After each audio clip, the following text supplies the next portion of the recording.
One last thing before I say goodbye. I love you too, Chris. And without mentioning any names, God's honest truth, a Blackrock employee called me today, basically saying that she was sick and tired of what was going on and wanted to buy precious metals and get out of the system. And she says she felt like she had sold her soul to the devil. So you know what? I think it's starting to permeate even into the inner recesses of the evil empire. Maybe even some of the people who had no idea what was really happening are listening to your show and figuring it out. What did you just say about Blackrock? Because you got more information about Blackrock than apparently their iShares SLV customer representatives were willing to share with me, even when they agreed. And you know, I'm fortunate enough to have sponsors for the show. Some people pay money to come talk about silver. They didn't even want that free promotion, so apparently they were willing to tell you offline.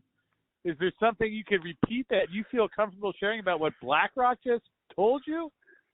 Not what Blackrock told me, what a employee of Blackrock who sells some of their probably not their investor relations employee, right?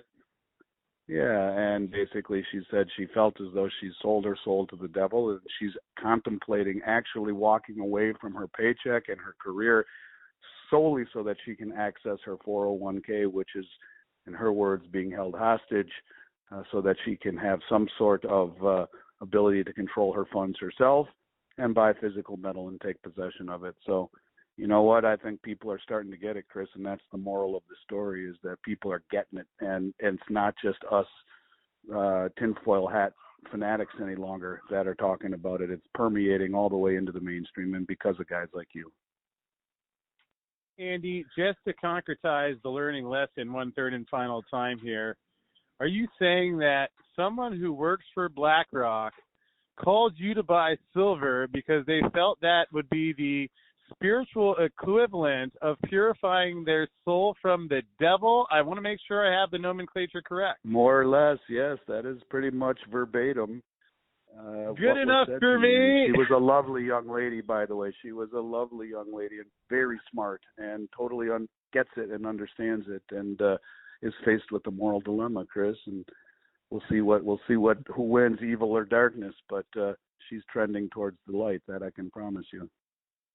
Did her voice sound at all familiar, like maybe a BlackRock guy shares customer call, investor representative that you may have heard on the Arcadia channel? I don't think it was that representative. And you know what? Don't answer that. Review respectful. Let me say that representative held up against your curveballs as well as anyone I've ever heard, ever. She didn't buckle, and she didn't throw Effenheimers, and she hung in there. So I felt bad for people who finally realize that what they are doing is fleecing the public, and you know, trying to contemplate walking away from a cushy job on Wall Street in order to, as you say, purify their soul. And yes, that is what was happening.